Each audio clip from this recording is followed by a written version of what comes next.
அண்மையில் அம்னோ மாநாடு நடந்தது, தேசிய மாநாடு. அந்த தேசிய மாநாட்டில் வனிதா அம்னோ தலைவர் தத்தோ ஸ்ரீ சரிசாட் அவங்க வந்து அம்னோ அப்படி ஆட்சி இழந்தால் மே 13 நிகழ்வு வந்து திருப்பி நடக்கப்படும் என்று நம்மளை பயங்கட்டினாங்க. இந்த சரிசாட் அவங்களே வந்து 250 மில்லியன் இந்த அரசாங்கத்தின் கொள்ளையடிச்சவங்க, கொள்ளையடிச்சு விட்டு இப்போ வந்து நம்ம இந்தியர்களும் சீனர்களும் மிரட்டுறாங்க, அவங்களுக்கு ஓட்டு போடாட்டி மே 13 வரும். இதெல்லாம் பழைய சாக்கு. காலம் மாறிவிட்டது. மே 13 வந்து நடந்து ஒரு 40 வருஷம் கிட்டாவது இன்னும் அந்த பழைய நதி வருதுன்னு சொன்னால் யாரும் நம்ப போவதில்லை. இப்போ வந்து இங்கே என்ன நடக்குதோ உலகம் முழுக்க உடனடியாக தெரியப்படும். அந்த மாதிரி தொழில்நுட்பம் வளர்ந்துருக்குது. எந்த நாடும் வந்து சுயமாக ஒன்றும் செய்ய முடியாது. ஏன்னா தொழில்நுட்பம், இன்டர்நெட், டெலிகம்யூனிகேஷன்லாம் வந்து அவ்வளோ வளர்ந்து விட்டது.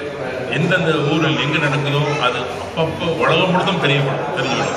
அதனால இந்த பாகிஸ்தான் அரசாங்கம் வந்து இதை மாதிரிலாம் செய்ய முடியாது. இதெல்லாம் பெரிய பொய், இதெல்லாம் வந்து மிக எம்டி புல்லட், வெத்து வாக்கு, வெத்து பயமுறுத்தல். அவர்கள் முதல் முறையாக ஆட்சி இழப்பதற்கு தருணம் வந்துவிட்டது. அது அவங்களுக்கே தெரியுது. அதனால அவங்க வந்து பல சலுகையோடு அனுபவிச்சுட்டு இருக்காங்க. இந்த அம்னோ தலைவர்கள் பல பெரிய வியாபாரங்கள், பெரிய சலுகையை வந்து அவங்க கையில் இருக்கு.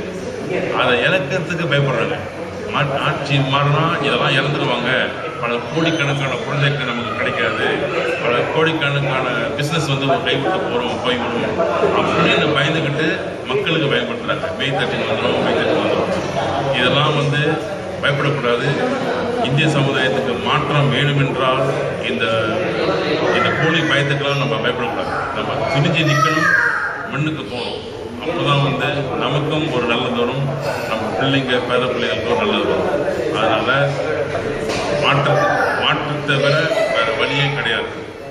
மாற வேண்டும். காலம் மாறும்போது நம்மளும் மாற வேண்டும்.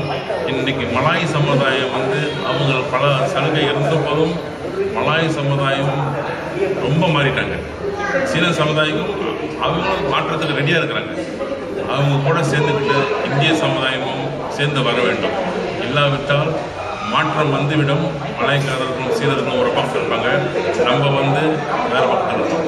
அந்த நேரத்தில் போய் எனக்கு அதை கூட இது கூட கேட்டால் அவர்கள் வந்து நம்மளை ஊர்படுத்த மாட்டாங்க. அதனால் இந்த 2 சமுதாயம் கூட சேர்ந்து நம்மளும் சேர்ந்து மாற்றத்தை ஏற்படுத்த பண்ணுமா, நம்மளும் மாற்றத்தில் ஒரு அங்கத்தினர், நமக்கும் மரியாதையும் சலுகையும் கிடைக்கின்ற ஒரு நன்றி.